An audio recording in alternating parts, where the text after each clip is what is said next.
Good afternoon again, everyone. Welcome to another episode of Spilling Tea. I'm your host, Tiffany Daniels. We are getting back to the JRC. First, the disclaimers, then the trigger warnings. And thank you for bearing with me. I needed a break after that, like the entirety of the internet. Trigger warning, we curse on here, was pissing me all the way off. All right, folks, if you're unfamiliar with the Stop the Shock campaign or the campaign against the troubled teen industry, pertinent links are right there in the description box, including Autistic Hoya's massive archive on the subject. That is the place where we get the majority of our material in regards to the topic that is the JRC.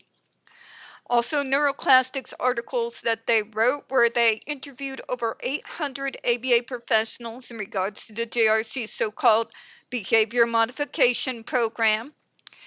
Of course, that article did get so deep under the JRC skin, they did threaten Neuroclastic with a defamation lawsuit if they didn't remove it from the website. Neuroclastic, well, they're like me. We're stubborn, and when we are fighting for our rights and you try to intimidate us, we tend to give you the two-fingered salute. So, please read the article. Share it if you can.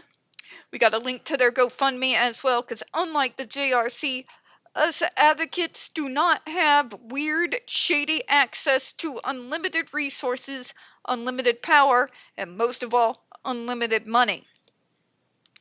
Trigger warnings when we discuss places like the Judge Rotenberg Educational Center or Agape Boarding School for Boys. You're going to hear vivid descriptions of, catch clips or surveillance footage of people with mental health issues and disabled people being tortured and abused. If you do got young children present, please utilize the headphones. Also, the channel is marked not for kids for a reason. We do use profanity and speak on dark subjects. If your child's 16 and younger and watching, parental supervision is advised. I am stuffed up to all hell. I don't know how to use the edit button, and quite frankly, tonight would not be the best night in the world for me to trying to figure out how to edit anything in regards to this channel. So more than likely, you're going to hear stuffed-nosed. You're going to hear me unconsciously almost clear my throat obnoxiously. It will probably be loud.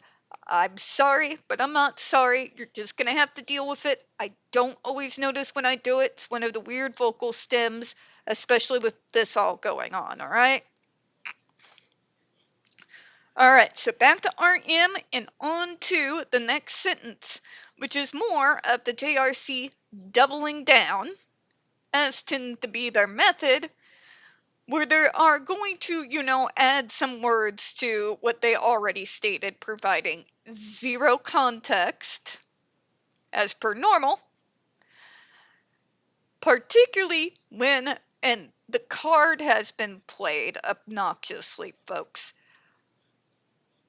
I have dealt with damn near 2 decades of people like the JRC, but also like Autism Speaks, and all the other non-for-profits that really do love, most of all, talking about those playing with feces, throwing them, or smearing them, with giving you zero context.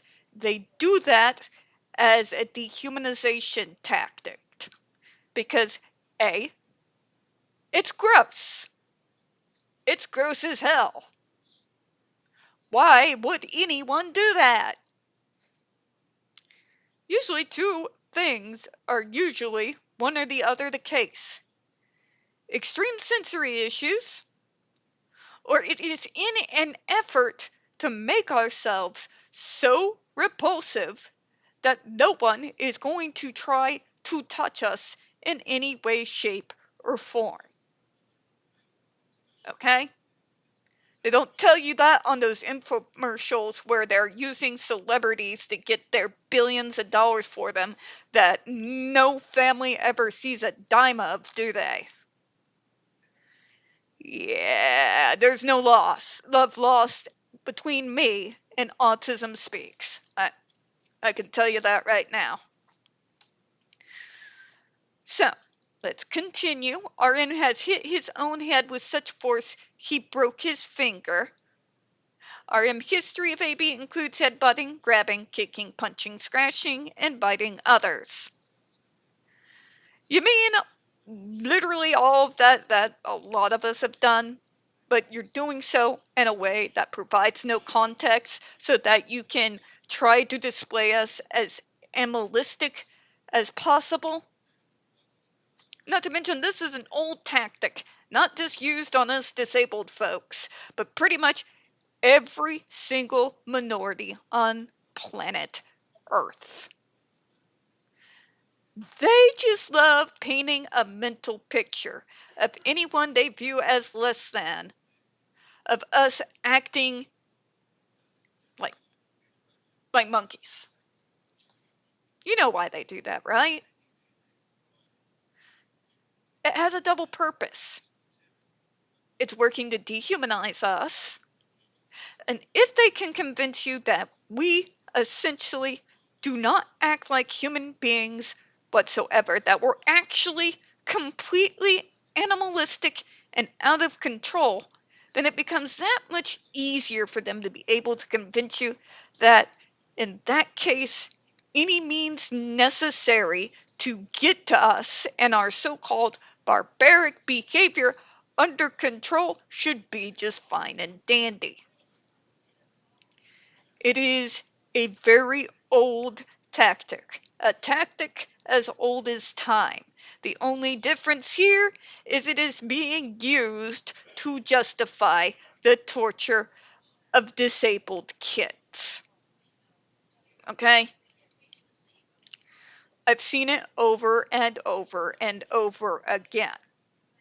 And we've talked about these other things as well. But the headbutting, and you're slamming your head in the walls. And why is that?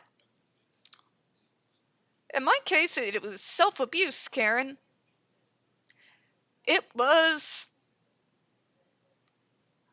my own internal self-loathing.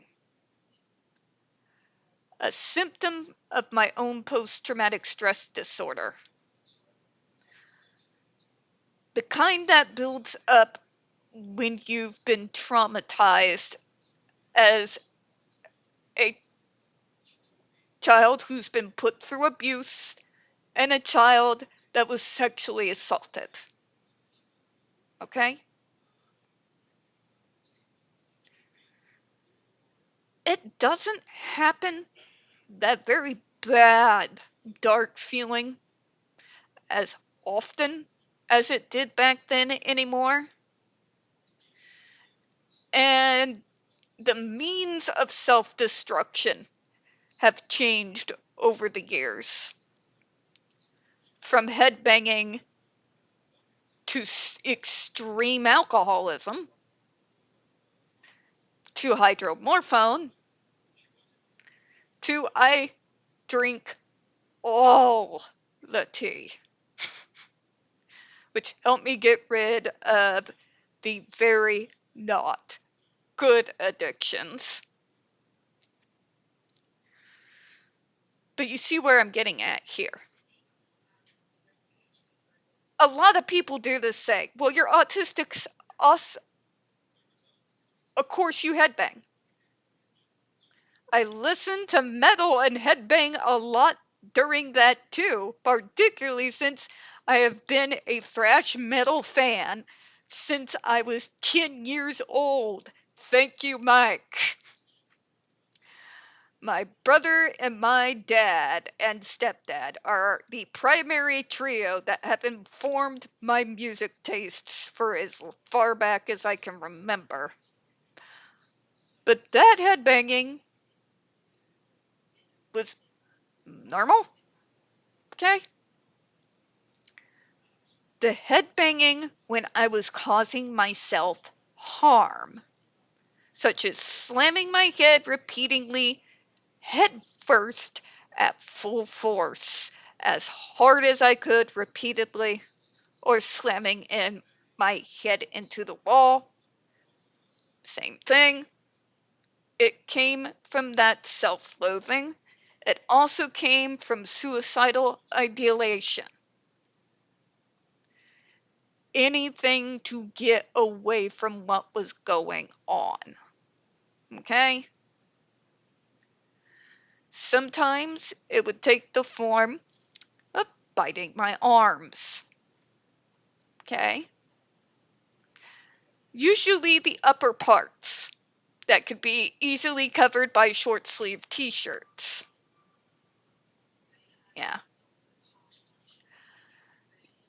I was smart enough to know I didn't want people noticing. Okay? It was intentional. Except within meltdown. But even within the meltdown, it was usually triggered by a mad, insane cocktail of self-loathing, anger, rage, and pain, and sadness, and despair.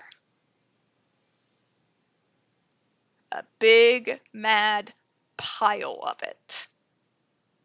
Coming down on my small little ass at once. Yeah. Not always conscious, sometimes subconscious. The same thing I would do with the hairbrush. Or by punching myself in the jaw, in the chest, in the stomach, and around the hips. Oddly specific. Well, I'm sorry, I have an oddly specific memory when it comes to that. Okay? Let's see here. The grabbing! It's grabbing for no reason! Why are you treating people this way? Because contrary to popular belief, folks, autistics have these little things called emotions and feelings. Now, I'm aware you all just recently, in the year of our Lord 2025, have finally realized that. The hell is wrong with you all? But just go with me here. A lot of grabbing, even if it's not necessary to be in self-defense, it's in self-defense. Okay? Usually. Sometimes it could happen in anger. There are at least 3 events I remember during that time period where I fought back. And yeah, 2 on my stepbrother, 1 on my stepsister. And yeah, you bet your sweet ass I grabbed. Okay? I also kicked him in the junk. Multiple times in a row with tennis shoes on as hard as I could. If you flinched, guys, I'm sorry for you. Yeah, it was me fighting back when I could not control the rage anymore, and instead of melting down in a way that caused me harm, it caused them harm. Okay? Now, this is not always the case. It can be a situation in a meltdown when you're not meaning to target anyone. Usually that has to do with a meltdown that is not targeted by any kind of person in particular. My roommate Paul, I once socked him in the ribs socket so hard after, no, it was literally during one of my PTSD hallucinations that it cracked a bone in the rib area.